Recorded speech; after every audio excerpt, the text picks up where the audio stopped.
उस दुख सुख को हमें भोगना है, पर भोगने से पहले सुख जब हम भोगते हैं तो हमको बड़ा आनंद आता है, बड़ा एंजॉयफुल अपनी ज़िंदगी को जीते हैं। पर थोड़ा सा दुख अगर हमारी ज़िंदगी में सम्मुख में आ जाता है तो हम रोना चालू कर देते हैं, हम बिलखना चालू कर देते हैं। हम ये भूल जाते हैं कि परमात्मा ने अगर सुख में हमारा साथ दिया तो दुख में भी तो देगा, छोड़ तो ना देगा वो।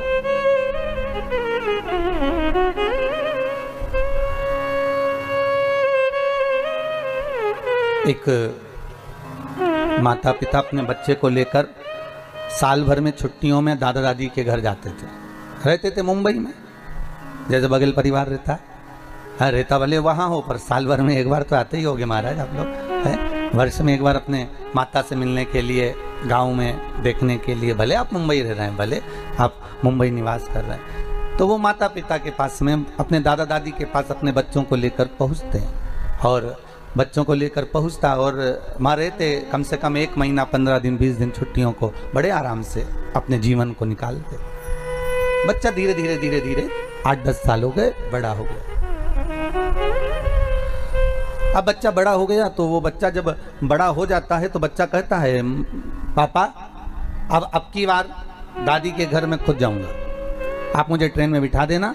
और मैंने सब देख लिया कि ट्रेन में कहाँ से बैठना है, कहाँ उतरना है, कैसे बैठना है, क्या करना है, टिकट कहाँ से लेना है, सब मैंने देख लिया। आप चिंता मत करना, मैं बैठ जाऊँगा और चले जाऊँगा। लड़का हो गया बड़ा, 12-15 साल का, 20-15 साल का, और 10-15 साल का बालक बोला, अब मुझे जाने दो, अब मेरे को जाना है।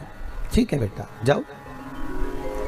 पापा ने कहा नहीं, बहुत लंबा सफ़र है बच्चा, ए बबुआ ये समय अच्छा नहीं चल रहा है, ये सफ़र बहुत लंबा है, तुम जाकर करोगे क्या, हम तुम्हारे साथ चलते। नहीं माँ, नहीं पापा, नहीं बाबूजी, मैं भी चलूँगा। ठीक है चलो, अब आप मत जाओ, हम चले जाएंगे। बबुआ को टिकट दिला दिया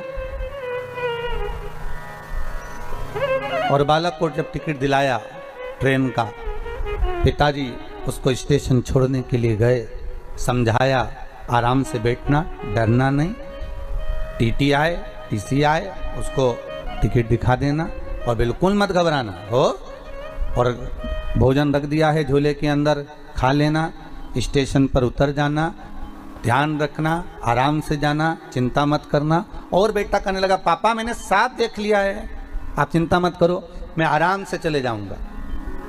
आप क्यों टेंशन ले रहे हो, आपको चिंता करने की जरूरत नहीं, मैं सब पहुंच जाऊंगा, अब तो मैंने देख लिया, अब आप कोई टेंशन नहीं है, हो आप तो जाओ। पिताजी ने जेब में से एक पर्ची निकाली और बेटे के जेब में दे दी, ले ये पर्ची रख ले तेरे पास में, जब तुझे कहीं भय लगे, कहीं ऐसा लगे कि जरूरत है, तब इस पर्ची को निकाल लेना, थोड़ा सा पढ़ लेना। हो ठीक है। बेटे ने पर्ची आगे वाली जेब में रख ली, बेटा चले गया। ट्रेन आ गई, बेटा चढ़ गया, बैठ गया,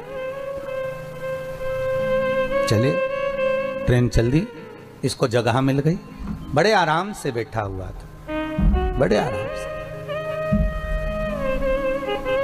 और बड़े आराम से बैठा बैठा वो बालक, सब लोग आ रहे हैं जा रहे हैं, कोई उसको डरा भी रहा, चलो सर को उधर, थोड़ा खसको, सीट दो, वो थोड़ा खसक भी गया, दे भी दिया उसने।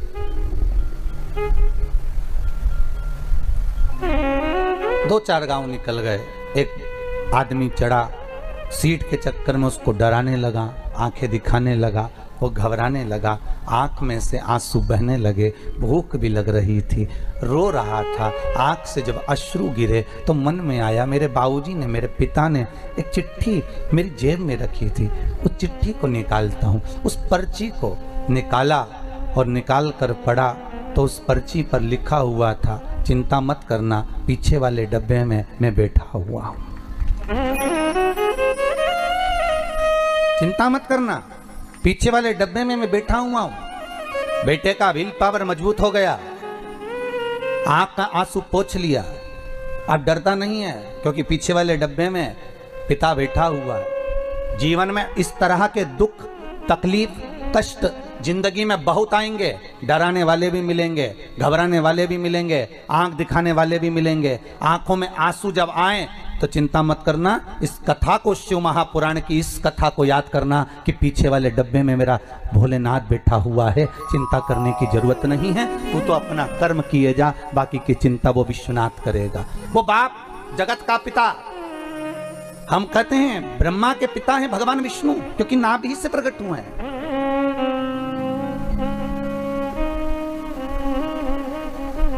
ब्रह्मा के पिता हैं भगवान विष्णु, पर भगवान विष्णु के अगर कोई पिता हैं, स्वयं ब्रह्मदेव ने पूछा कि आपका पिता कौन?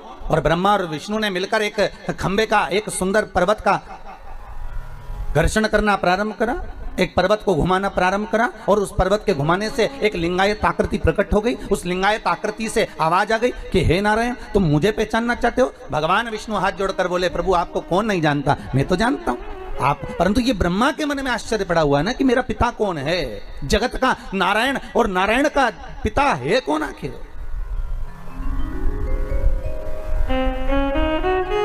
मेरे मन में संशय नहीं है। चिंता दूसरों को होती है, सब बड़ा टेंशन है दूसरों को, अपने को चिंता नहीं इतनी हो जितनी दूसरों को चिंता है। इतने बड़े बड़े बच्चे हो गए, ना जाने शादी कब करेंगे।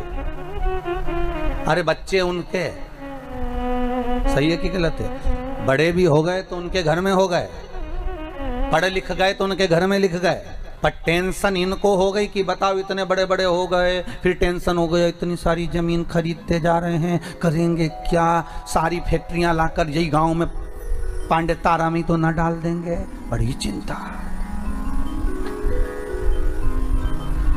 एक बिल्डिंग बन गई, ये उसी में का हाल हो गया। अरे बाबा, जैसे एक बुढ़िया बाहर बैठी थी और उसके सामने से कपास की गाड़ी निकल कर गई, और जैसी कपास की गाड़ी निकल कर गई तो बुढ़िया के मन में आया, इतना कपास गाड़ी भरकर, राम जी राम, कितने का बिकेगा?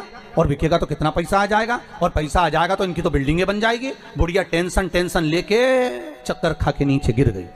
घर के बेटे आए, बुढ़िया को उठा कर ले गए तो पानी का छींटा दिया, पर बुढ़िया नहीं उठी। डॉक्टर को बुलाया, डॉक्टर साहब हमारी अम्मा को कुछ हो गया। अम्मा को क्या हो गया? अम्मा को देखा तो बढ़िया है, सांस भी अच्छी चल रही है, इसका सब बीपी मीपी शुगर मुगर सब बढ़िया, फिर इस पे पानी का छींटा दो। उठाया, नहीं उठा, अम्मा नहीं उठ रही। साहब डॉक्टर साहब देखो जरा, आधा घंटा हो गया अम्मा नहीं उठी। पूरे गांव में खबर हो गई कि बेचारी वो अम्मा बाहर बैठी थी और चक्कर खा के गिर गई, ना जाने उसको क्या हो गया, उठ ही नहीं रही है। इसको तो उठाया, उठ ही नहीं रही है। तब एक पड़ोसन को मालूम पड़ा, और पड़ोसन इसके पास बहुत बैठती थी। तो पड़ोसन आई, क्या हो गया जीजी को? हुआ क्या कि बस सामने से कपास की गाड़ी निकल कर गई और जीजी चक्कर खा के गिर गई। इतने में पड़ोसन ने कहा, चिंता मत करो, सब हट जाओ यहाँ से, अभी थोड़ी देर में उठ जाएगी, तुम चिंता मत करो। और ये बाहर गई पड़ोसन, और दौड़ती आई और आकर बोली, जीजी उठ, अरे जीजी उठ, तेरे सामने से जो कपास की गाड़ी गई थी ना, उसमें आग लग गई। जीजी उठ के बैठ गई, जीजी तुरंत उठ के बैठ गई। क्यों? क्योंकि जगत संसार को आप अगर आगे बढ़ रहे हो, जगत संसार को आप अगर अग्रण्य भाव में बढ़ते जा रहे हो, जगत संसार में अगर आप कुछ अच्छा करते चले जा रहे हो, तो दुनिया के लोगों को टेंशन में आ जाते हैं, और टेंशन लेते लेते ही बस यही सोच के मर जाते हैं, इतने बड़े बच्चे हो गए, इनके शादी कब करेगी, इतनी जमीन ले ली, ना जाने क्या होगा, मकान काय को बना लिया। जब सभी को मुंबई में रहना था तो गाँव में बनाने की जरूरत क्या थी? और बनाना भी था तो एक ही कमरा बनाना था, 12 काय को बनाए। अरे 12 इन्होंने इसलिए कमरे बनाए कि एक ज्योतिर्लिंग का एक कमरा। 12 कमरे कितने ज्योतिर्लिंग के हो गए? अरे बोलो तो सही। अरे इनको मालूम था कि सियोर वाला महाराज आएगा, अकेले नहीं आएगा, एक हर ज्योतिर्लिंग का एक शंकर लेकर आएगा और हर कमरे में एक शंकर रहेगा, इसलिए 12 बनाए हो, टेंशन न लीजिएगा। शिव करुणा सागर, पर चिंता हमें व्याप है। हम सोच रहे हैं होगा क्या, छोड़ दो, पीछे वाले डब्बे में वो बैठा हुआ है। तुम 2 कदम आगे बढ़ते हो, तुम्हारे पीछे पीछे सपोर्ट करने के लिए मेरा कालों का काल महाकाल पीछे से चलता रहता है। पीछे से आगे क्यों नहीं आता? गुरुदेव आप कहते हो कालों का काल महाकाल चल रहा है, तो आगे क्यों नहीं आता? किस लिए? शिव कहता है कि मैं सम्मुख में आऊंगा तो तेरी शान घट जाएगी, मैं पीछे रहकर तुझे आगे बढ़ाता हूं। जब तू आगे बढ़ जाता है तो मेरा नाम लेता है तो मुझे उसमें खुशी होती है। माँ, एक घर की माता सबसे ज्यादा प्रसन्न कब होती है? जल्दी उत्तर दो रे भैया, बहुत प्रेम से उत्तर देना हो। घर की माँ सबसे ज्यादा प्रसन्न कब होगी? घर की बूढ़ी माँ सबसे ज्यादा प्रसन्न जब होती है जब बच्चा कहता है मम्मी भूख लगी है, तो माँ भी कहती इतना बड़ा हो गया अपनी धर्मपत्नी से के वो बउआ बोल, वो लाएगी तेरे लिए भोजन बना कर लाएगी, दाल बना कर लाएगी। तब बेटा कहता है मम्मी दाल तो तेरे हाथ की अच्छी लगती है माँ, तू बना कर ला। तब माँ प्रसन्न हो जाती है। माँ को धन नहीं चाहिए, माँ को दौलत नहीं चाहिए, माँ को संपदा नहीं चाहिए। आज नवरात्रि का तृतीय दिवस है, आज गणगौर का दिन भी है, आज सौभाग्य तीज भी है। ये जगतजननी जगदम्बा तुम्हारी वस्तुओं से प्रसन्न नहीं होती, ये जगतजननी जगदम्बा तुम्हारे आभूषणों से प्रसन्न नहीं होती, ये जगतजननी जगदम्बा तुम्हारे मेवे और पकवान से प्रसन्न नहीं होती। ये जगतजननी जगदम्बा केवल तुम्हारा भाव देखती है कि मेरा पुत्र, मेरा बेटा, ये संसार का मानव मुझे कैसे रिझा रहा है, ये मुझे कैसे मना रहा है। उसकी प्रसन्नता केवल एक भाव से।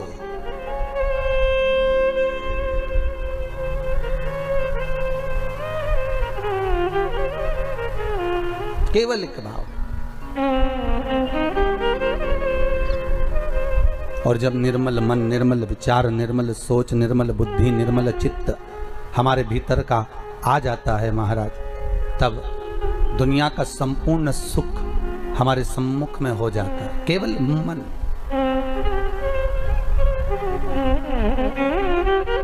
केवल मन।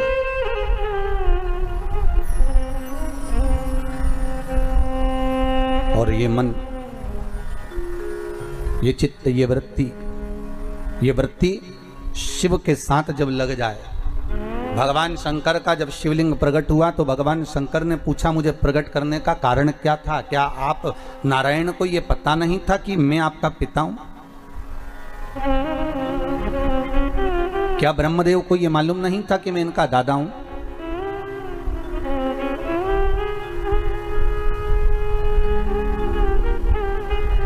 कौन है? जब संपूर्ण ब्रह्मांड नष्ट हो जाता है, संपूर्ण पृथ्वी जब नष्ट हो जाती है, तब आखिरी में रहता ही कौन है? पानी का बुलबुला, और बुलबुले में भी एक बिंदु। एक बिंदु। कभी ब्रह्म कुमारी आश्रम में जाकर देखिएगा, वहां से अगर आप ज्ञान प्राप्त करेंगे तो वहां की बहन जी बताती हैं कि मात्र अगर इस संसार की रचना का केंद्र बिंदु कोई परमात्मा है तो एक बिंदु है। वो बिंदु कोई दूसरा नहीं, आद्य शक्ति भगवान शिव ही, शंकर ही उस ब्रह्म कुमारी आश्रम में बताया जाता है। बहन जी बताती हैं कि ये बिंदु ही शंकर है। उस शंकर से ही सर्व जगत की उत्पत्ति है। उस शिव से, उस शंकर से, उस कैलाशी से, उस त्रिकालदर्शी से सर्व जगत की उत्पत्ति है। जैसे मकड़ी जाले को बना देती है और भगवान शंकर भी उसी तरह जाले को निर्मित कर देते हैं, संसार को निर्मित कर देते हैं। पर जब देखते हैं कि संसार के लोग मुझसे दूर हो गए, ये संसार के लोग भजन चित्त वृत्ति से दूर हो गए, इनके भीतर का अहंकार जाग गया है, अहमता जाग गई है, और दिन भर एक बात कहते हैं मैं हूं, मैं कर रहा हूं। अगर मैं दुकान नहीं जाऊंगा तो काम नहीं होगा, मैं घर नहीं चलाऊंगा तो काम नहीं होगा, मैं फैक्ट्री नहीं चलाऊंगा तो फैक्ट्री नहीं चलेगी, अगर मैं नहीं होऊंगा तो यह काम नहीं होगा। हर व्यक्ति के मन में केवल एक ही बात अड़ जाती है कि मैं हूं तो हो रहा है, मैं हूं तो होगा, अगर मैं नहीं होऊंगा तो कुछ नहीं होगा। कई लोगों के मन में ये भाव, तो भगवान ने इस कोरोना महामारी में पूरे साल में दिखा दिया कि सारा लॉकडाउन लगा कर पटक कर तुमको घर में लाकर छोड़ दिया। ना तुम्हारी फैक्ट्री चल रही थी, ना तुम्हारी दुकान चल रही थी, ना तुम्हारे घर में कोई कमाने जा रहा था, ना कोई सामान लेने जा रहा था। फिर ये बताओ कि तुम्हारा घर कौन चला रहा था? घर चलाने वाला वो आदिशक्ति भगवान शिव ही था, वो त्रिकालदर्शी, वो कैलाशी, वो शंकर ही था। भगवान शिव को दिखाना था कि ये मैं हूं। इसलिए रुद्राष्टाध्याय में आया, आकाश पताल सर्वस्व में कोई दूसरा नहीं। तलातल में मैं हूँ, रसातल में मैं हूँ, जलचर में मैं हूँ, थलचर में मैं हूँ, वायुचर में मैं हूँ, तुम्हारी श्वासों में मैं रमण कर रहा हूँ। तुम मुझे पहचान गए, फिर संसार सागर का कोई दुख तुम्हारे सम्मुख में नहीं आ सकता।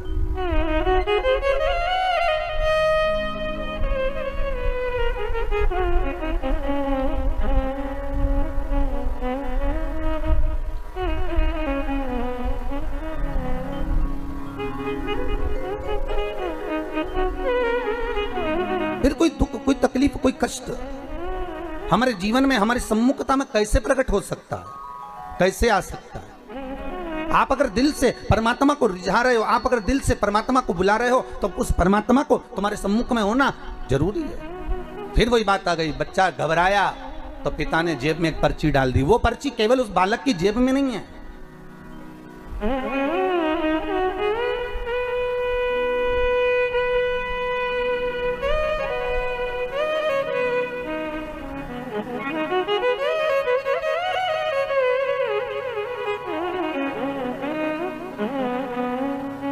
वो पर्ची केवल एक बालक की जेब में नहीं, वो पर्ची भगवान जब हमें पैदा किया, संसार सागर में जब उसने भेजा, माता के गर्भ से जब हमने जन्म लिया, वो पर्ची भगवान ने अपनी जेब में भी डालकर भेजी है। इस मन में एक पर्ची को रख दिया गया है कि जब तू दुख लगे, जब तुझे कष्ट लगे, जब तुझे लगे कि अब कोई साथ नहीं दे रहा, तब चिंता मत करना, वो पर्ची को निकाल लेना कि पीछे मैं खड़ा हूँ, तो चिंता मत करना, मैं तेरे साथ में हूँ। अगर सुख में हूँ तो दुख में भी तेरे साथ में हूँ। क्यों चिंता कर, क्यों चिंता? आज तीज है, सौभाग्यवती केवल 7 दाने चावल के जल के पात्र में चंदन में भिंगो कर डाल देने पर और उससे कामना कर कर, आरोग्यता की कामना कर कर, मात्र घर के जो मटका होता है, परिंदा होता है, उसके पास में समर्पित कर देने पर भगवान शंकर का नाम स्मरण कर कर जीव की रोग से मुक्ति भी हो जाती है। रोग नहीं घेरता उसको, आरोग्यता का अनुभव, आरोग्यता का सुख प्राप्त होता है।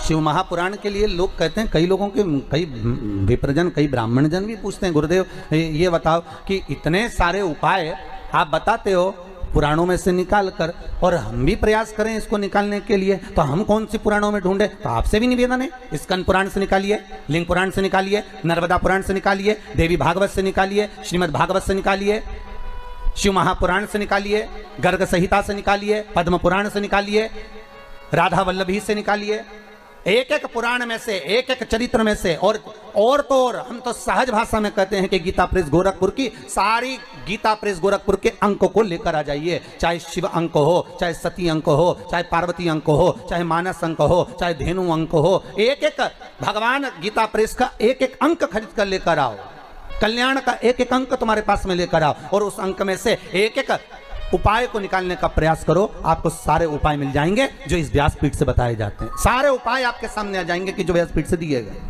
सारे उपाय आपके सम्मुख में, आप निकालो और उसको पढ़ो और उसको लाइए। बस दबा दिया गया। आज ढोंग, प्रपंच, छल ने, दुनिया के लोगों ने शिव महापुराण के उपायों को, शंकर की कथा को दबा दिया था। सारी पुराणें होती थी पर शंकर की पुराण नहीं होती थी महाराज, दबा दिया गया था। और शिव महापुराण को केवल जगत में लेकर आना चाहते हैं कि शंकर को दुनिया पहचाने, शिव की साक्षी को पहचाने। शंकर है क्या, शिव का अनुमोदन क्या है? दुनिया के लोग टीवी के माध्यम से फिल्मों का निर्माण कर कर कह देते हैं कि इस पर दूध चढ़ाना, क्यों चढ़ा रहे हो, गरीब बच्चे को दूध पिला दो, ऐसा क्यों कर रहे हो? उस शंकर को जगत तक पहुंचाना है कि शंकर पर दूध क्यों चढ़ाया जाता है, शंकर पर दही क्यों चढ़ाया जाता है, शंकर पर जल क्यों चढ़ाया जाता है, शंकर पर बेलपत्री का महत्व क्या है, शंकर पर शमी पत्र का महत्व क्या है, क्यों शंकर भगवान को शमी के वृक्ष का मात्र 7 फूल चढ़ा देने पर व्यक्ति की मनोकामना पूर्ण हो जाती है, क्यों कहा जाता है? उसको निकालो, उसको समझो, उसको पढ़ो, उसको अपने जीवन में उतारो। सारे देवी देवताओं को बहुत सा सामान चाहिए होगा, पर मेरे विश्वनाथ को कुछ नहीं चाहिए, मेरे शंकर को चाहिए क्या?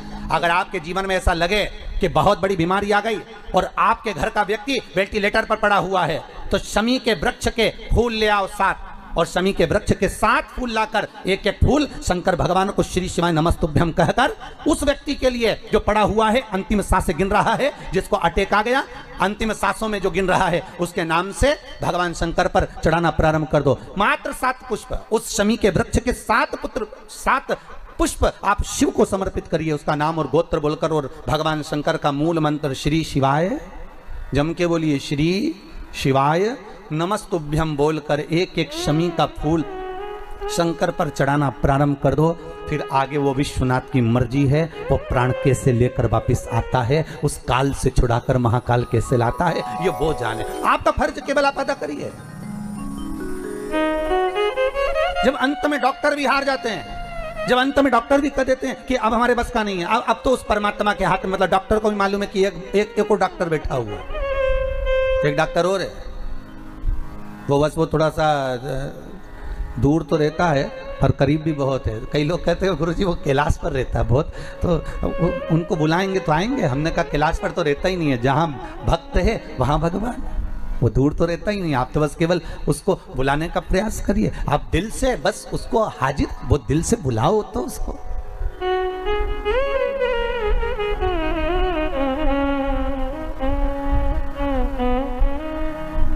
ये बघेल परिवार का बालक ने टीवी पर कथा सुनकर मन में सोच लिया था कि शिव महापुराण की कथा कराना। ये बालक कहता है कि गुरुदेव हमने तो सोचा ही नहीं था कि आप गांव के अंदर गांव के अंदर गांव, वहाँ प्रतापगढ़ फिर रानीगंज से फिर या कौन सा गांव पांडतारा में है कथा करने आ जाओगे। ये बड़ा आश्चर्य की बात। तो ये केवल कोई ना हमारे बस का है ना आपके बस का है। बघेल परिवार अच्छे सुन लेना, ये तो शिव के बस का है। शंकर से आपने विनती करी तो भोलेनाथ ने यहाँ कथा करवा दी, कोई दूसरा नहीं कर सकता, शिव करे सो। हमारा क्या बिगड़ना है? दुनिया कहेगी तो यही कहेंगे, बताओ शंकर जी की कथा सुनी थी, खूब शिव जी की कथा सुनी, खूब शंकर का अनुमोदन करा, खूब शिव जी का भजन करा, खूब शंकर जी पे बेलपत्र चढ़ाई, सियोर वाला महाराज बोला था ऐसा पूजन करो, खूब करा, उसके बाद भी दुख मिला। कहां से मिला? नहीं, शंकर जी से कह देना हम सियोर वाले महाराज को नहीं जानते, हम तो आपको जानते। कथा के माध्यम से हम आपको पहचानने लगे। रुक्मणी जी जब सिंहासन पर बैठती थी और नारद जी आकर ज्ञान देते थे तो रुक्मणी ने कृष्ण को कभी नहीं देखा था, एक बार भी। पर रुक्मणी जो सुनती थी तो कृष्ण से प्रेम करने लगी थी। बस वही स्नेह आपका शिव से हो जाए। ये जो प्रेम होता है ना, इस प्रेम में होता ही ऐसा, जिससे आप प्रेम करते हो ना उसको दुख होता है ना, तो जो आपसे प्रेम करता है ना दुख उसको ज्यादा होता है। बताओ, उसका मोबाइल ले लिया, उससे बात नहीं करने दे रहा, मैं उसको दूसरा दिला दूंगा। शंकर, ये प्रेम वाली बात है। अगर हम शिव से स्नेह करते हैं तो दुख तुम्हारा होगा, तो रोने वाला शिव होगा, कष्ट मिटाने वाला शंकर होगा। अगर शंकर से लगन लगाई है, शिव का स्मरण किया है, शंकर का अनुमोदन करा है, तो दुख तुम्हारा होगा, कष्ट तुम्हारा होगा, तकलीफ तुम्हें आएगी, और मिटाने वाला मेरा शंभु होगा, आने वाला शिव होगा, शंकर होगा। कि इसका मोबाइल छुड़ा लिया तो जो प्रेम करने वाला होता है ना वो दूसरा मोबाइल दिलवा देता है, ले 5000 का दूसरा। और अगर मम्मी ने ये भी ले लिया तो चिंता मत कर, और दूसरा दिला दूंगा। शंकर जी भी ऐसा ही, तू मुझसे प्रेम करता है, तेरे को अगर दुख आया चिंता मत करना, दुनिया ताने देगी, गाली देगी, अपशब्द कहेगी, मैं बैठा हूं पीछे से डब्बे में, तुम यही हूं ना पीछे, चिंता क्यों करता? और अगर दुनिया की वस्तु कुछ ले भी ली तो मैं बैठा हूं, क्यों चिंता करना? अभी एक ये प्रश्न है, देखो आप, संजीत जी द्विवेदी हैं, भगवा शिवनगर से, प्रतापगढ़ से हैं। कहाँ बैठे हैं? अच्छा, संजीव जी आप ही हैं। आपने एक प्रश्न किया है गुरुदेव कि आपने तुलसी जी का महत्व समझाया, रुद्राक्ष का महत्व समझाया, पर आप कहते हैं कि गले में तुलसी हो, रुद्राक्ष हो, स्नान करने जाएं तो वो पानी शरीर पर आता है तो गंगा यमुना सरयू सरस्वती का फल मिल जाता है। पर हमारे को ऐसा सुनने को मिलता है कि रात को तो तुलसी की माला, रुद्राक्ष की माला उतार दी जाती है, फिर हम सुबह स्नान करने जाते हैं तो वो जल तो रहता ही नहीं है। पहली बात तो संजीव जी, शिव महापुराण की कथा कहती है कि इस श्वास का कोई भरोसा नहीं है, हर पल जपो। तो यहाँ शास्त्र कहता है कि गले में जो तुमने तुलसी की माला धारण करी है या रुद्राक्ष पहना है, उसको उतारने का महत्व नहीं है कहीं पर भी कि आप इसको उतार को रात पर सोइए। बैठिए, बहुत सुंदर प्रश्न करा आपने, जगत कल्याण के लिए। ये सभी के मन में प्रश्न आता है कि हम तुलसी की माला पहने या हम रुद्राक्ष, बैठिए, रुद्राक्ष की माला पहने तो हम रात को उतार दें? कौन कहता है? आप तो तुलसी, रुद्राक्ष, कभी शमशान में भी आप पहनकर चले गए, कभी हॉस्पिटल में भी आप पहनकर चले गए, कभी किसी सूतक सुए के घर में भी आप पहनकर चले गए, तो ना तो तुलसी ना रुद्राक्ष, ये दोनों कभी अशुद्ध नहीं होते। जैसे गंगा का जल जहाँ भी रख दो वो हमेशा शुद्ध ही रहता है, उसी तरह तुलसी और रुद्राक्ष भी शुद्ध है, वो कभी अशुद्ध नहीं होते।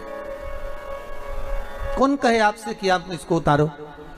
और मालूम पड़े अपन उतार के रात को सो और रात के प्राण निकल गए तो भाई जीवन का क्या भरोसा है? कौन ने देखा, किसने देखा, कब देखा? तो यहाँ तो शास्त्र कहता है कि बिना तुलसी के भगवान जब भोग ग्रहण नहीं करता तो बिना तुलसी के भगवान तुम्हें बैकुंठ कैसे घुसने देगा, प्रवेश कैसे देगा? बिना बेलपत्री के शंकर कुछ अंगीकार नहीं करता तो बिना रुद्राक्ष के शिव कैलाश कैसे लेकर जाएगा? और प्राण अगर रात को निकल गए तो इसलिए शिव महापुराण की कथा कहती है कि गले में अगर तुलसी की माला होगी, रुद्राक्ष की माला होगी तो कम से कम ये काम तो आ जाएगी। नहीं तो मरने के बाद ईमानदारी से बोलना रे, जितने लोग टीवी पर कथा सुन रहे हो, जितने ये पांडितारा में कथा सुन रहे हो, प्रतापगढ़ के जितने लोग कथा का श्रवण कर रहे हो, उनसे निवेदन है ईमानदारी से बोलना, मरने के बाद व्यक्ति जिस गद्दे पर सोता है वो गद्दा बाहर फेंक दिया जाता है। बोलो सही है कि गलत है? अच्छे से तो बोलो, सही है? व्यक्ति जिस दरी पर मरा उस दरी को बाहर फेंक दिया जाता है। व्यक्ति जिस चादर को ओढ़कर मरा वो चादर बाहर फेंक दी जाती है। व्यक्ति जिस कपड़े को पहना वो कपड़े बाहर फेंक दिए जाते हैं। अब ईमानदारी से बोलो तो व्यक्ति जिस चेन और अंगूठी को पहना वो, उसका क्या होगा? मान लो उसने चेन अंगूठी पहन रखी है। अरे पांडे तारा वाला जल्दी बोलो, उसका क्या करना? नहीं चेन अंगूठी का क्या करना है फिर अपन को? है माताएं बोल रही है कि रख लेंगे, और वो कपड़े वो फेंक दिए, वो दरी वो फेंक दी। वो मरने वाले के नीचे दरी भी बिछाते तो ऐसी बिछाते जिसका पूरा कलर चले गया। मरने वाले के ऊपर चद्दर भी बिछाएंगे तो ऐसी बिछाएंगे जो पूरी धुल के जिसका कलर चले गया, बेकार फेंकने वाली वो उड़ा देंगे। कपड़े भी ऐसे और सब सामान फेंक देंगे। पर कोई चेन, वो सोने की इतनी मोटी चेन पहन के बैठ, भले मोटी नहीं हो पतली हो तो कोई फेंकेगा नहीं? अंगूठी नहीं। और सोने की बटन लगाता काका जी तो बटन कुर्ता फेंका तो फेंक दे नहीं, कौन फेंकेगा? कोई। तो मतलब अंदाजा लगा लो कि दुनिया के लोग तुमसे प्रेम नहीं करते, दुनिया के लोग तुमसे दिखावा करते हैं। प्रेम तो उनको सोने और चांदी और प्रॉपर्टी से है, इसलिए तो नहीं फेंकी, नहीं तो तुम्हें तो फेंक देते। कब का? जब तुम्हारे कपड़े फेंक दिए, तुम्हारी दरी फेंक दी, तुम्हारी चादर फेंक दी, और तुम्हें नहीं रखा, मरने के बाद तुम्हें ले जाकर शमशान में फेंक दिया। संभाल के तो केवल चेन अंगूठी रखी, संभाल के तो तुम्हारे आभूषण वगैरह रखे। तो फिर मतलब क्या है? दुनिया के लोग तुमसे कहाँ का प्रेम करते हैं? दुनिया के लोग तो केवल प्रेम करते हैं तुम्हारे धन और दौलत से, तुम्हारी संपदा से। जब व्यक्ति की गरीबी आती है ना तो दुनिया के लोग सोचते हैं कहीं मांगने ना आ जाए, और दुनिया की जब अमीरी आती है तो दुनिया के लोग सोचते हैं कि ना जाने कहाँ डाका डालकर लेकर आया होगा। विचार करिए संसार की इस दृष्टि को, विचारिए जरा कि क्या दृष्टि है लोगों। क्यों? इसीलिए शिव महापुराण की कथा कहती है शंकर कहां रहते हैं? जम के बोलो, शमशान में। शिव शमशान में निवास करते हैं क्योंकि उनके ससुर दक्ष प्रजापति ने श्राप दिया था, हे शंकर मैं तुम्हें श्राप देता हूं कि तुम शमशान में निवास करोगे। शंकर भगवान बड़े खुश हुए, मेरे ससुर जैसा दुनिया में कोई ससुर नहीं होगा। प्लाट भी दिलाया तो ऐसी जगह जहां कोई कब्जा ही नहीं करेगा। इतनी सुंदर जगह पर मुझे रहने की व्यवस्था दे दी, वहां कौन कब्जा करने जाएगा? बस सबसे ज्यादा दुख था शमशान में रहने पर तो पार्वती जी को दुख था। पार्वती जी हमेशा शंकर जी से कहती थी अपन शमशान में रहते हैं, अपने को कौन मिलने आएगा? शंकर जी बोले चिंता मत कर, नहीं आएगा तो बांध के लाया जाएगा, और जो एक बार आ गया दूसरी बार कभी नहीं जाएगा। सबसे ज्यादा टेंशन पार्वती जी को था, अपने से कौन मिलने आएगा? इतनी दूर मकान बनाएंगे, जंगल में मकान बनाएंगे, गांव को छोड़कर इतनी खेत पे मकान बनाएंगे तो वहाँ कोई नहीं आएगा, वहाँ डर अलग लगेगा। तो शंकर भगवान की कथा देखो, कोई नहीं आएगा, आएगा जब आएगा, और एक बार आ गया तो वापिस जाएगा ही नहीं, रुकेगा। फिर क्या करे जाकर? कई लोग हमसे ही कहते हैं, अरे गुरुजी आपने वो आपका कुबेरेश्वर महादेव मंदिर बना रहे हो, गौशाला बना रहे हो, वृद्धाश्रम बना रहे हो, तो कहाँ जंगल में बना रहे हो? इसको बनाना था तो कहीं वृंदावन में बनाना था। बड़े बड़े महाराज वृंदावन में आश्रम बना रहे हैं, बड़े बड़े महाराज हरिद्वार में बना रहे हैं। तुम्हें पैसा खर्च करना था तो कहीं तीर्थ में करना था, ऐसी जगह जहां लोग आते जाते रुकते, कमरे में रुकते तो थोड़ा पैसा देते तो कमरे का खर्चा निकल जाता। तो हमने कहा हमने कुबेरेश्वर महादेव का मंदिर बनाया है, गौशाला बनाई है, वृद्धाश्रम बनाया है, वहां पर एंजॉय करने के लिए होटल नहीं बनाया कि आओ एसी के रूम में रुको और एंजॉय करो और चले जाओ। जिसको आना है वो शंकर जी के लिए आएगा, जिसको आना है वो गौ माता के लिए आएगा, जिसको आना है शंकर से मिलने के लिए आएगा। इसलिए कुबेर भंडारी का जो मंदिर सीहोर से 10 किलोमीटर दूर पर जंगल में जो बनाया जा रहा है, उसका कारण केवल इतना है कि यहां जो आएगा केवल शंभू के लिए आएगा, और जो शंकर के लिए आएगा तो कुबेर भंडारी उसके लिए खजाना खोल ही देगा, इसलिए उसको वहां बनाया। और सबसे ज्यादा धन्यवाद तो आपको दूंगा, जिन जिन लोगों ने उसमें सहयोग करा, दान का एक एक रुपया अगर आपने दिया है, अपन रहे ना रहे पर अपना दिया गया वो दान सत्कर्म कम से कम सही जगह लग तो गया, गौ माता में, वृद्धाश्रम में, उस मंदिर में सही जगह लग तो रहा है। इसकी प्रसन्नता होना चाहिए, इसकी प्रसन्नता।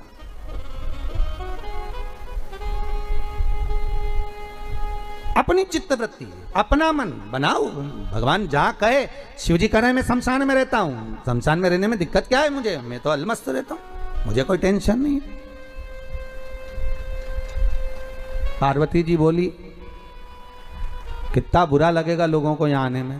शंकर भगवान बोले आने में बुरा लगेगा तो लगे, पर जो भी आएगा थोड़ी देर कम से कम बैठेगा तो सही हो। लोगों के पास फुर्सत नहीं आज के ज़माने में 5 मिनट बैठने की, पर शमशान में आएगा तो थोड़ी देर बैठेगा, ये पक्का। तू क्यों चिंता करती, छोड़ उसको। हमारी चित्तवृत्ति शिव में है, हमारा मन शंकर में है। निवेदन हम शिव से करें, शंकर हमारे आगे पीछे हो। जैसे शिवलिंग प्रकट हुआ, उस शिवलिंग को देखकर स्वतः भगवान शंकर करें कि तुम मुझे जानने का प्रयास कर रहे हो। नहीं नहीं प्रभु, जानना तो हमको है नहीं, जाने जिसके मन में संशय हो। देखो परीक्षा वही लेता है जिसके मन में संशय होता है, परीक्षा वही लेता है।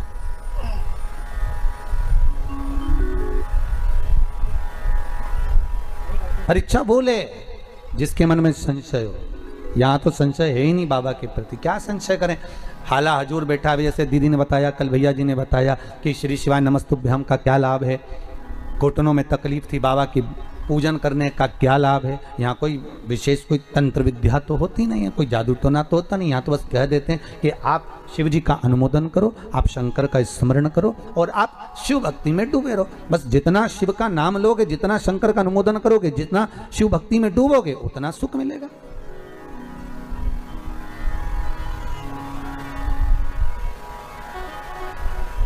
जपो, जपाओ और जपते रहो। शिवलिंग में से आवाज जो आई, ब्रह्मा जी का तो मन विचलित हो गया। ये जो उंगली उठाने वाले होते हैं ना, तो ये उंगली तो उठा देते हैं, पर ये देखते नहीं है कि ये 3 उंगलियां हमारी ओर भी जा रही है। हम उसमें बुराई देख रहे हैं तो 3 बुराई हमें भी होगी।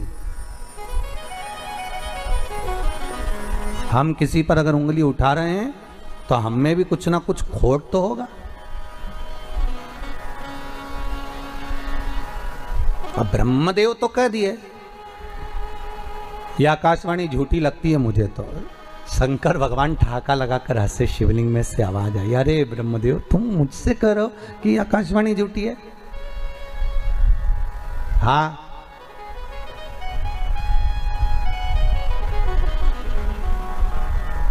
शिवलिंग जब प्रकट हुआ, उस शिवलिंग के 5 मुख निर्मित करे शंकर। केवल शिव केवल प्रमाणिकता देने के लिए। बहुत सुंदर चरित्र, जरा ध्यान दीजिएगा।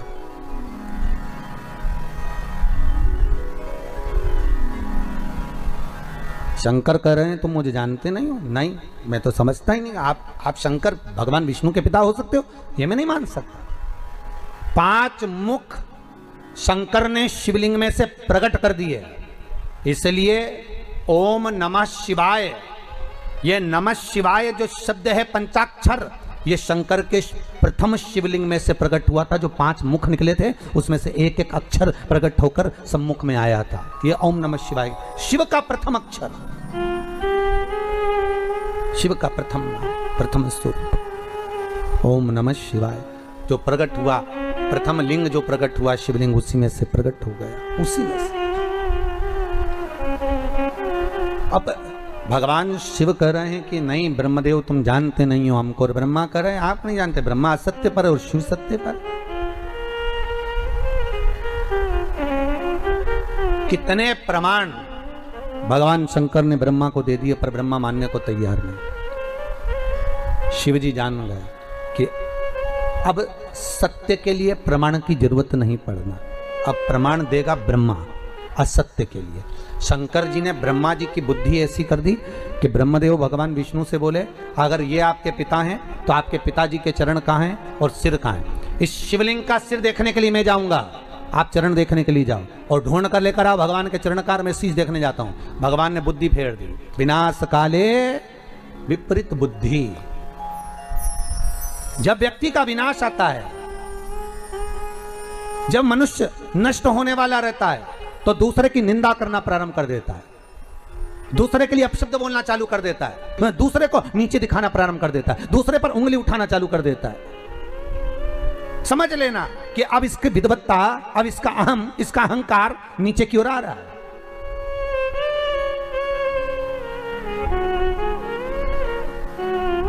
उठाओ उंगली, मना नहीं है, पर पहले सबूत सामने रखो।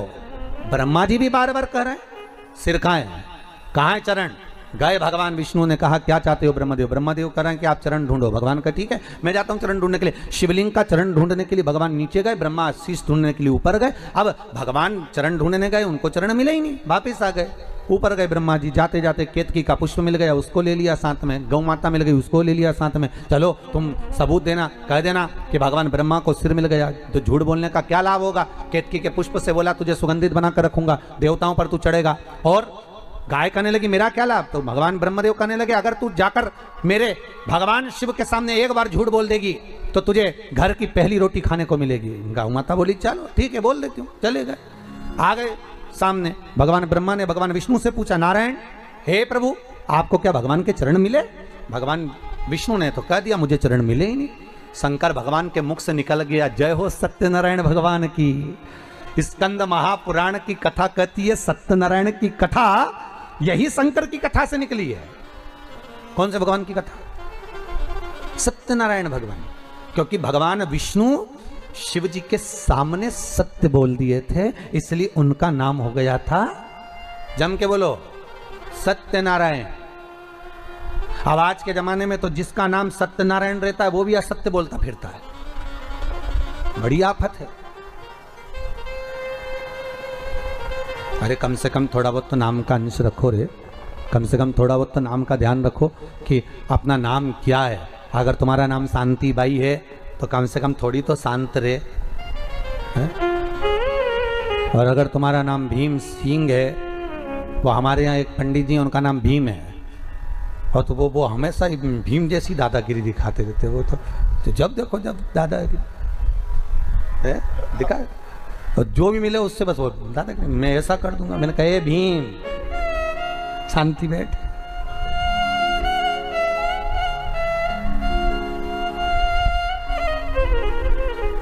शांति बैठ।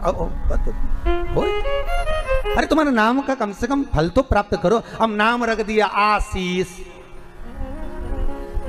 और झुकाए कभी किसी के आगे नहीं शीश, तो क्या मतलब का आशीष है? अरे थोड़ा गुरु के चरण में, परमात्मा के चरण में, माता पिता के चरण में, बड़ोजन के चरण में थोड़ा बहुत तो शीश झुकाओ।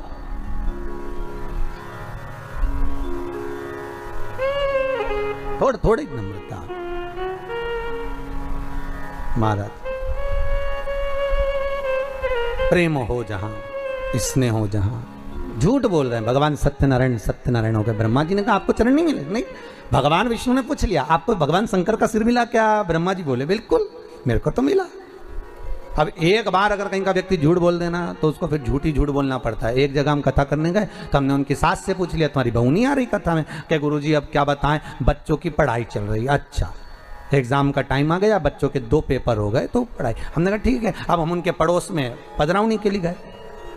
अब वो माने नहीं तो हम पड़ोस में चले गए तो इनकी बहू आ गई और बहू मिली तो बहू से कहा हमने कहा क्यों तुम कथा में नहीं आ रही? तो क्या अम्मा से कहा था हमने कि हमको कथा मिले चलो। तो अम्मा बोली तू क्या करेगी कथा में जाके, हमको नहीं ले गई। तो हमने कहा तुम्हारी अम्मा तो बोल रही थी कि बच्चों के एग्जाम चल रहे हैं, 2 पेपर हो गए, इतने में तो डोकरी आ गई। और जो बूढ़ी अम्मा आई, हमने अम्मा से कहा क्यों री डोकरी झूठ बोले, क्यों झूठ बोल रही हो कि बच्चों के पेपर चल रहा है। अरे महाराज मैं मेरे बच्चों की थोड़ी ना कह रही थी, तो मैं तो पड़ोसी के बच्चे की कह रही थी। मैंने कहा वाह रे गजब, ये तो उसी में का हाल है जैसे एक अम्मा रोज बेचारी लकड़ी लेने जाए, रोज थक जाए, थकने के बाद भगवान से कहे भगवान मैं तो बहुत थक गई, तू तो मुझे उठा ले, अब तो संसार से उठा ले, अब मुझे रहना ही नहीं, तू तो उठा ले। एक दिन लक्ष्मी जी ने भगवान विष्णु से कहा भगवान ये रोज रोज कहती है उठा ले उठा ले, उठा ला। तो भगवान बोले कोई झाड़ू है जो उठा ले,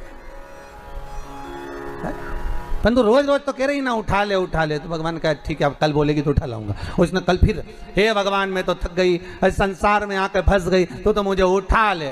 भगवान सामने प्रकट हो गए, अम्मा चल मैं तुझे उठाने आया। अम्मा बोली मैं मेरी थोड़ी ना कह रही, लकड़ी का गट्ठा उठा ले, ये लकड़ी का गट्ठा उठा, मैं मेरी थोड़ी ना कह रही। अम्मा बोले तो मेरे पीछे पड़ गया, मुझे उठाने आ गया, फालतू हूं मैं। भगवान लक्ष्मी जी को देख के बोले बहुत चतुर है, पांडे तारा की है, साधारण नहीं है, कोई उठे।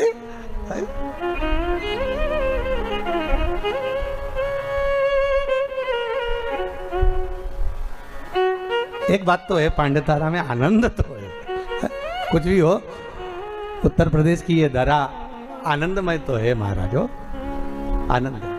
अब भगवान ने ब्रह्मा से कहा कि तुम बोलो क्या तुम्हें सिर मिला? हाँ आकाशवाणी हो गई, ब्रह्मा झूठ बोल रहे हैं, ब्रह्मदेव असत्य बोल रहे हैं, असत्य बोल रहे हैं। हाँ ब्रह्मा जी बोले आकाशवाणी झूठी है, ना मानो तो पूछ लो ये केतकी के पुष्प से। केतकी के पुष्प को भगवान ने लिया और पूछा क्यों केतकी के पुष्प, क्या ब्रह्मा जी को सिर मिला, क्या ब्रह्मा जी को मस्तक मिला? केतकी का पुष्प ब्रह्मा को मस्तक मिला जानकर केतकी का पुष्प बोला हाँ ब्रह्मा को शीश मिला, ब्रह्मा को सिर प्राप्त हुआ है, ब्रह्मा को मस्तक मिल गया। हाँ भगवान आकाशवाणी कर कर बोले ये ब्रह्मा जिस केतकी के पुष्प को लेकर आया है वो झूठ बोल रहा है। ए केतकी के पुष्प, भगवान शंकर कहते हैं केतकी के पुष्प में तुझे श्राप देता हूं, सारे देवताओं पर तू चढ़ेगा पर शंकर पर कभी नहीं चढ़ेगा, और अगर कोई भूल से भी केतकी का पुष्प शंकर को चढ़ा देगा तो 1000 गौ हत्या के बराबर उसको दोष लग जाएगा। इसलिए केतकी का फूल सारे देवताओं पर चढ़ता है पर भगवान शिव पर नहीं चढ़ता, शंकर पर नहीं चढ़ता।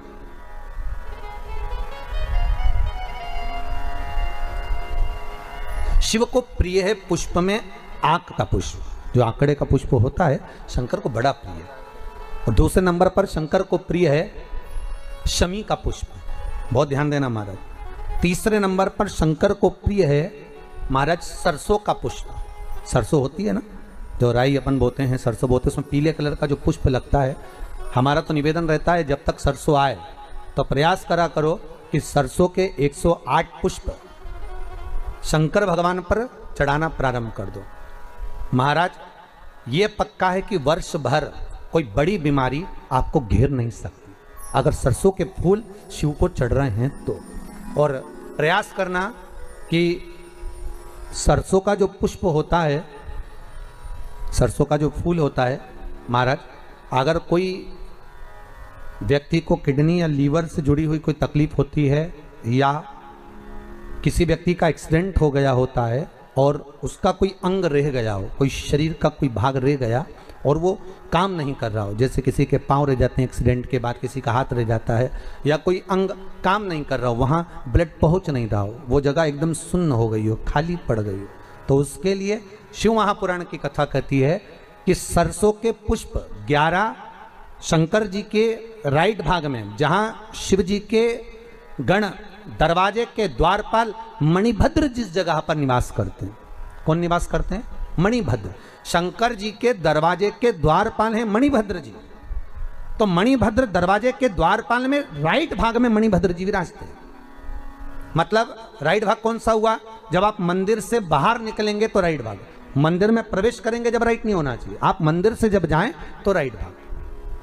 मतलब आप मंदिर से राइट से जाएंगे तो शंकर जी का भी राइट हो जाएगा, क्योंकि शिव जी ऐसे बैठे हैं तो शंकर जी का भी राइट हो गया, देवता उनका भी राइट हो गया, तो राइट भाग सीधा हाथ मणिभद्र जी का स्थान। 11 सरसों के पुष्प मणिभद्र के उस द्वार पर आप रख दीजिए और मणिभद्र के द्वार पर रखकर अंदर जाकर 108 वापिस जब आप बाहर निकल रहे हैं, ये पुष्प आप रखने के बाद एक बार बाहर जाएंगे, फिर वापिस आएंगे मणिभद्र के रखने के बाद, और अंदर जाकर 108 सरसों के पुष्प शंकर को समर्पित करेंगे महाराज। उस सरसों के पुष्प जो शिव जी को आप समर्पित कर रहे हैं उसको वापस लेकर आएंगे, श्री शिवाय नमस्तुभ्यम बोलकर उस सरसों के पुष्प को महाराज सरसों के तेल की बोतल में उसको डाल लीजिए। शंकर भगवान को किसी भी प्रदोष में शाम के समय प्रदोष काल में उस तेल को वापस ले जाकर चढ़ा दीजिए शिव जी को, उसको वापस लेकर आ जाइए। उस तेल का प्रयोग आप नाभि में डालिए और जो शरीर काम नहीं कर रहा उस स्थान पर कम से कम 15 दिन 20 दिन तक उसकी मालिश करना प्रारंभ करिए। बाबा चाहेगा तो चलाने का प्रयास कर देगा और वो अंग वो शरीर काम करने लगेगा।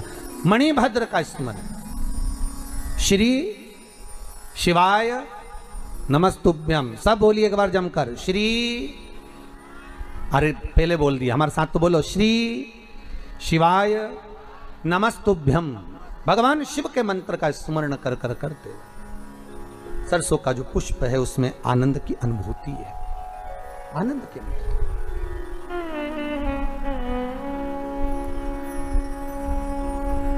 महाराज शिव औघड़ी है, शंकर ओगड़ी, भगवान शिव कह रहे हैं, भगवान शिव बोल रहे हैं, अरे ब्रह्मा तुम झूठ बोल रहे हो, और तुम केतकी के पुष्प को लेकर आए, ये भी झूठ बोल रहा है। असत्य बोलने वाला व्यक्ति असत्य सिखाकर लगता है।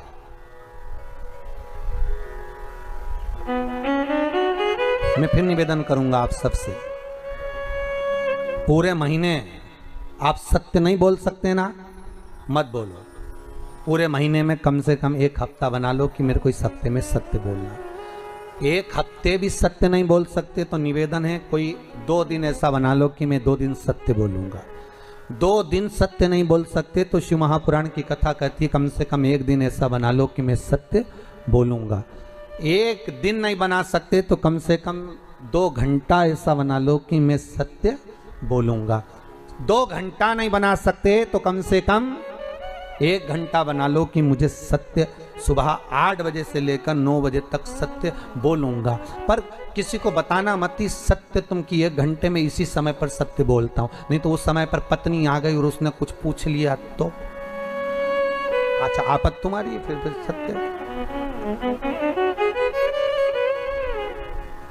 एक गांव के बहुत विद्वान पंडित जी, बहुत विद्वान, खूब सत्संग करने वाले, खूब पूजन पाठ कराने वाले, खूब विद्वान पंडित जी, और चले गए नरक। तो गांव के लोग कुछ मरने के बाद नरक गए तो उन्होंने अपने पंडित जी को देखा, पंडित जी तुम यहाँ? पंडित जी बोले आओ। तो तुम्हें तो स्वर्ग जाना था, तुम नरक क्या कर रहे हो? पंडित जी बोले पत्नी के कारण आया। तो पत्नी ने कैसे भेज दिया कि रोज तैयार होकर मेरे सामने आके पूछती थी मैं कैसी लग रही। अब रोज मुझे झूठ बोलना पड़ता था कि तू बहुत अच्छी लग रही, भले बुरी लगे तो भी कहना पड़ता था कि अच्छी लग रही। अब उसके चक्कर में बेचारा नरक चले गए। तो तुमसे निवेदन है तुम भी अपने पति से कभी मत पूछा करो मैं कैसी लग रही। एक आध दिन सुबह के समय पर अगर वो सत्यवादी बनकर मुंह से बोल दिया, जैसे तुमने आकर पूछा क्यों जी कैसी लग रही, और पति बोल दे ऐसी लग रही जैसे हरी घास में भैंस चल रही, अब कितना बुरा लगेगा। तो इसलिए सत्य बेचारा बोल भी नहीं पाता कि बोले तो सत्य कैसे बोले।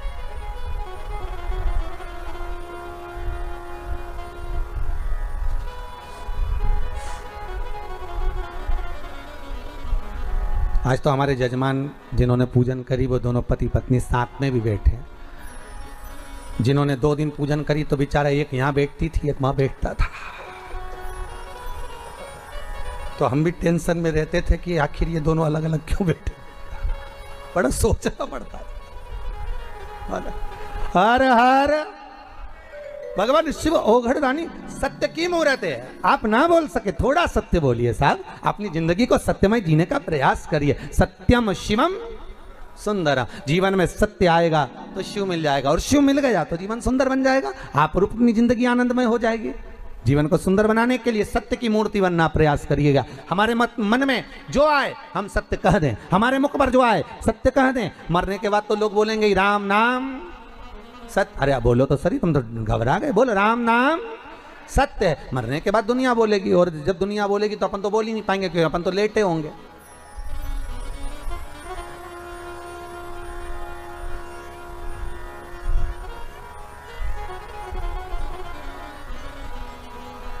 सत्य बोलने का प्रयास करिए, थोड़ा थोड़ा, ठीक है।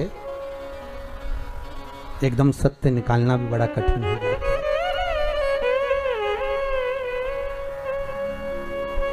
एकदम अगर सत्य निकल भी जाए ना तो बड़ा कठिन।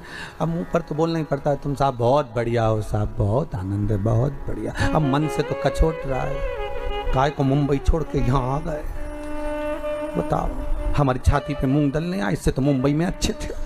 पांडे तारा में क्या कर रहे हैं, सबकी सब इकट्ठे हो गए, ना जाने अब कितनी जमीन और खरीदेंगे ना। और सामने के अच्छा हुआ आ गए, वैसे भी लॉकडाउन लग गया है महाराष्ट्र में, तुम लोगों का तो यहाँ आना अच्छा था। पर अंदर से सोच रहा काय को आ गए, भीतर से सोच रहा, बाहर से अच्छा।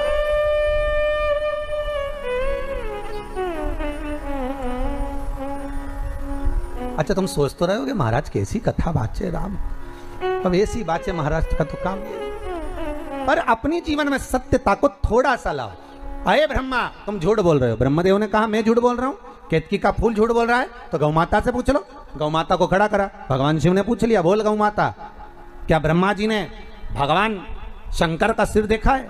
तो गौ माता बोली हाँ, ब्रह्मा जी ने सिर देखा। अब तो भगवान शिव को क्रोध आ गया, अरे गौ माता, तू जगत की मां कहलाती है, दुनिया के लोग तुझे पूछते हैं गौ माता, और तू कह रही है कि शंकर जी का सिर ब्रह्मा ने देखा है।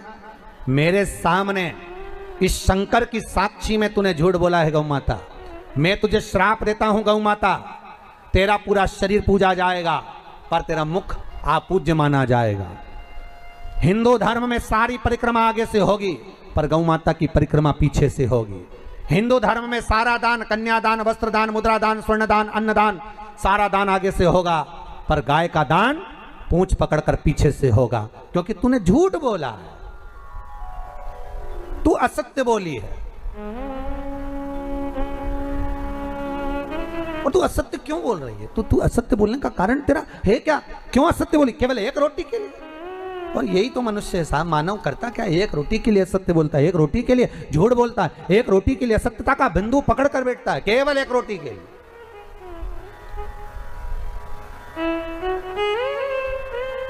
अरे भाई, पिछली बार कोरोना महामारी में जब लॉकडाउन पड़ गया था, किराने की दुकान खुलियां थी, औषधि मेडिकल खुले हुए थे, दूध की दुकान खुली हुई थी, केवल फल फ्रूट की दुकानें खुली हुई थी।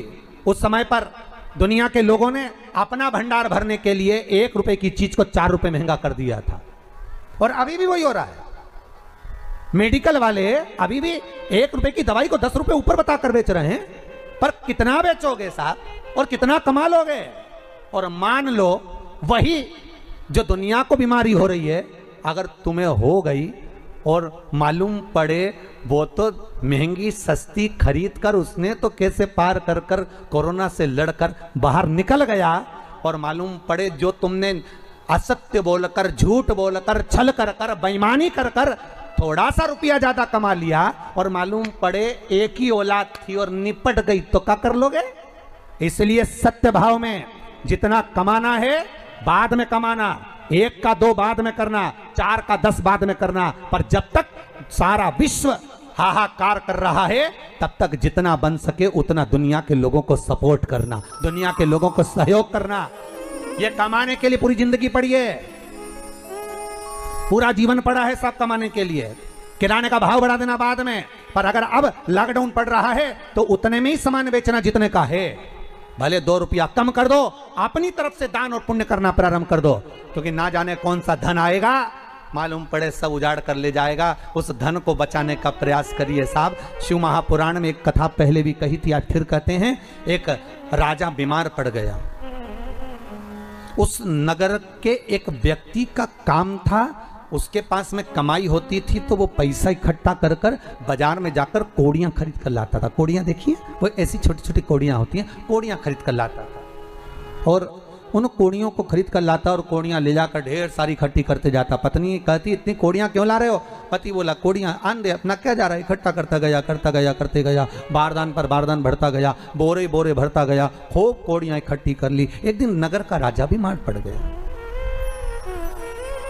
अब नगर का राजा बीमार पड़ा, वेदों ने औषधि देने वाले डॉक्टर ने कह दिया कि राजा का एक ही इलाज है, कोड़ियां लाओ, उसमें आग लगाओ, उसकी राख तैयार करो, राजा के शरीर पर मलो।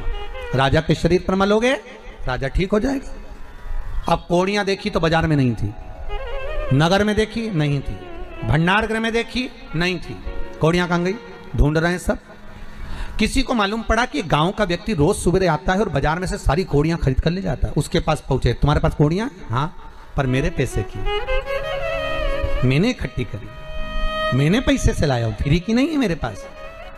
सारी कोड़ियां तुम्हारी है? हाँ। राजा बीमार पड़ा है, थोड़ी कोड़ियां दीजिए, ले जाओ। उन्होंने कहा झोला खोलिए, बैग खोलिए।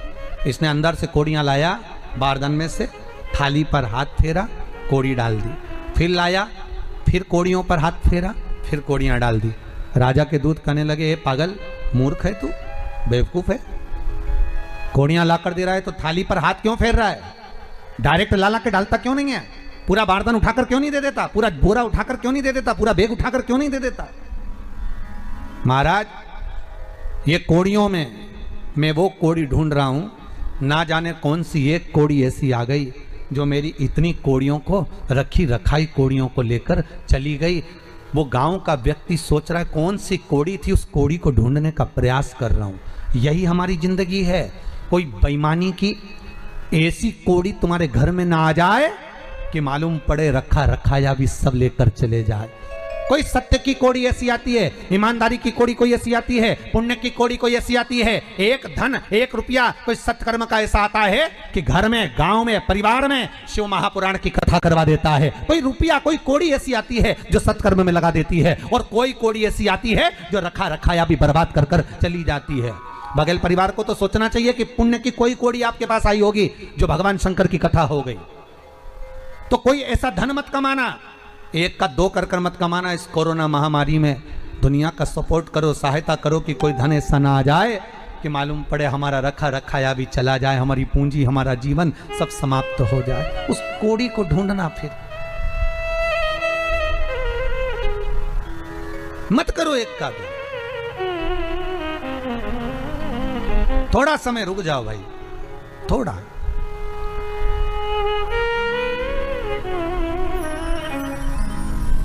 बहुत विचित्र समय, थोड़ा सा निकालो, अपने से बन जाए, थोड़ा सहयोग कर दो। अभी मन का धन कर लोगे, पर आगे तो रोना है। फिर वही बात आ गई, मत बुरे कर्म कर बंदे वरना पछताएगा, भगवान की आंखों से तू बच नहीं। जम के बोलो, बच नहीं। वो तो देख रहा है ना। कई लोगों को तो मौका मिला है कि अच्छा है कोरोना आ गया तो हम कमा लेंगे, कमा लो, और हिसाब तो देना पड़ेगा। भगवान भी कहेगा तेरा क्या होगा रे, आगे तो बोलो कालिया होगा क्या, हिसाब तो लेगा। और वो जब हिसाब लेता है ना तो दिखता नहीं है। हिसाब जब लेता है ना उसकी मार दिखती है, ना उसका डंडा दिखता है, ना उसके शब्द दिखते हैं। जब वो हिसाब लेता है तो आंख में से केवल आंसू बहते हैं और व्यक्ति तड़पता है, भीतर से रोता है जब वो हिसाब लेता है। उसके हिसाब की इंतजार करना। बस इसलिए निवेदन है, जितना बन सके 10 का 20 ना करिए, थोड़ा बढ़ाओगे चल जाएगा। 1 का 54 बढ़ा लोगे, 2 रुपया बढ़ा लोगे चल जाएगा, पर ज्यादा नहीं बढ़ाना भाई, मत। सहयोग करो, सपोर्ट करो। तो झूठ बोला है ब्रह्मा, ये गौ माता झूठ बोल रही है, गाय झूठ बोल रही है। गौ माता तूने झूठ बोला, एक रोटी के चक्कर में तू झूठ बोली है। तेरा पूरा शरीर पूजा जाएगा पर मुखा पूज्य होगा। आज भी गाय का मुखा पूज्य माना जाता है। गाय किसी बर्तन को अगर भूख लगाती है तो उसको मांझना पड़ता। तो झूठ बोली है। गाय की आंखों में अश्रु भर गया, गौ माता रो पड़ी, आंखों से आंसू निकल रहे हैं गौ माता के।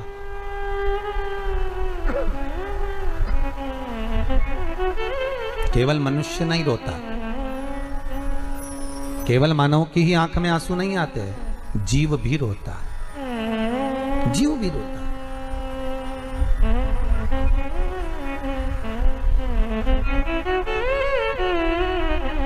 बस मनुष्य रोता भी है और मुस्कुराता भी है। बोलो सही है कि गलत है? पर कोई जानवर, कोई जीव मुस्कुराता है क्या? नहीं। वो रोता हुआ उसके आंसू दिखे जाएंगे पर मुस्कुराता हुआ नहीं दिखे। और सीखो थोड़ा सा मुस्कुराना अपनी जिंदगी में।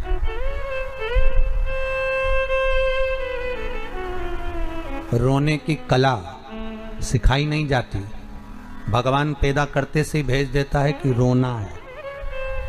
रोना कोई सिखाता है क्या? अरे बोलो जम के। रोने की कला कोई नहीं सिखाता। पैदा होते से ही मां के गर्भ से बाहर निकलते से काए काए कर कर रोना पड़ता है, कोई नहीं सिखाएगा। पर मुस्कुराने की कला सिखाना पड़ती है और मुस्कुराना सीखना पड़ता है।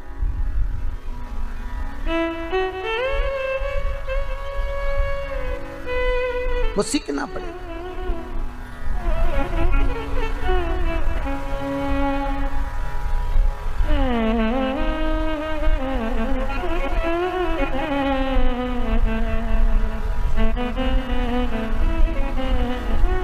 बस इस चित्तवृत्ति से हम अपने भी चेहरे पर प्रसन्नता लाएं और दूसरे के चेहरे पर भी प्रसन्नता लाएं। ब्रह्मा, तुम्हारी जरा सी गलती में तुमने झूठ में शामिल करा गौ माता को, केतकी को शामिल करा, आखिर में उनको रोना पड़ा। ये रोना दूसरे की संगत से हो रहा है।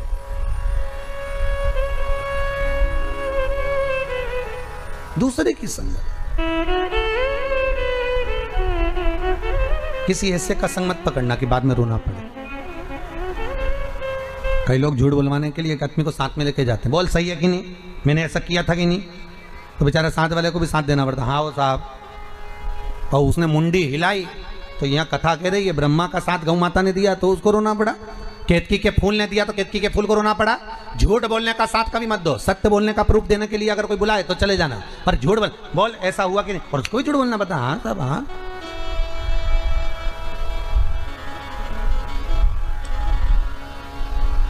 एक लड़के को देखने के लिए एक लड़की वाले आए, और लड़की वाले आए बेचारे 4 लोग, और लड़के वाले बैठ गए 20 लोग, और सब लड़के वाले की तारीफ करे, क्या जोरदार लड़का, साथ खूब जोरदार है, काम धाम बहुत बढ़िया, इनकी फैक्ट्रियां चल रही है जोरदार, अच्छा, दुकान धंधा पानी बहुत बढ़िया, अच्छा, लड़का देख लो कितना बढ़िया, बहुत बढ़िया, काम धाम भी बहुत बढ़िया, अच्छा हो, और लड़के के रिश्तेदार भी बहुत बढ़िया, अच्छा, सब तारीफ कर रहे हैं, सब देखने में भी अच्छा है। तो फिर किसी ने पूछा बोलचाल में अच्छा है कि नहीं है? बहुत बढ़िया, बोलचाल में भी अच्छा। अच्छा, लड़के को सिखा के बोला था कि बोलना मत ही, तू वह चुपचाप बैठे रहना, तू मत बोल। अब वो लड़की की एक छोटी बहन साथ में आई थी। छोटी बहन गई कि हमारी जीजी के लिए हम आपको पसंद करने आए हैं। पास में जाके बैठ गई, पूछा तुम्हारा नाम क्या है? उसने बोलना चालू करा, फूलचंद। अब 1 घंटे तक तो फूफू बोला और बाद में बोला फूलचंद। लड़की वापिस आकर अपने मम्मी से बोली अटका है, अटका है।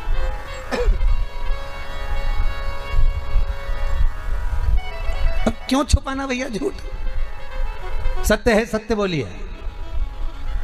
हम तो कई बार कहते हैं दिवाली मिलने जाओ तो हैप्पी दिवाली मत बोलिए। हम कई बार कहते हैं होली मिलने जाओ तो हैप्पी होली मत कहिए, डायरेक्ट जाकर कहिए राम नाम सत्य है।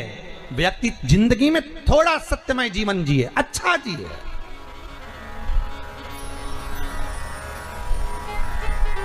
सत्य की जिंदगी जियो और उस परमात्मा के सामने अपनी सारी गुनाहों को, उस परमात्मा के सामने अपने किए गए पापों को हमारा निवेदन रहता है। शंकर के मंदिर में जब जाओ, एकांत में बैठकर बाबा को अपनी सारी गुनाहें गिनवा दो, अपनी सारी गलतियां गिनवा दो। मैं पापी, मैं कपटी, मैं छली, मैं प्रपंची, मैंने बहुत गलत काम किया है, पर हूं तो आपका हूं। आपने बनाया, आपने पैदा करा, और आपने जैसा बनाकर भेजा मैं वैसा हूं। बाबा से करो, विनती करो, निवेदन करो। आज ये कोरोना महामारी में आप अपनी गलतियों को परमात्मा के सामने कहो ना कि मैं गलती कराऊं, मैंने छल करा, मैंने कपट करा, मैंने बेईमानी करी, मैंने प्रपंच करा, मैं झूठ बोला, मैंने दुनिया पर उंगली उठाई, मैंने दुनिया में ऐब देखे। अरे भाई, एक व्यक्ति निकल कर जा रहा था, गुलाब के फूल को देखा तो कहता कितना सुंदर गुलाब का फूल है, पर इसमें कांटे नहीं होते तो कितना अच्छा होता। आगे गया, कोयल कूक रही थी, कितना सुंदर बोलती है, पर कोयल काली नहीं होती तो कितना अच्छा होता। समुद्र का जल देखा, इतना सुंदर पानी, पर खारा नहीं होता तो कितना अच्छा होता। हर एक चीज में ऐब देख रहा है, हर एक चीज में गलती देख रहा है। इतने में गुलाब का फूल, कोयल और समुद्र का जल तीनों ने मिलकर कहा, रे मनुष्य, तुझ में दूसरे की बुराई देखने की आदत नहीं होती तो तू कितना अच्छा होता। हम में ऐब देख रहा है, हम में बुराई देख रहा है कि कांटे नहीं होते, काली नहीं होती, खारा नहीं होता, पर अपने भीतर भी तो कपट देखो कि हमारे भीतर कितना भरा हुआ है। हम कितने छली हैं, हम कितने कपटी हैं, हमारे भीतर कितना प्रपंच भरा है। अरे भाई, कहना सरल है पर धारण करना कठिन है।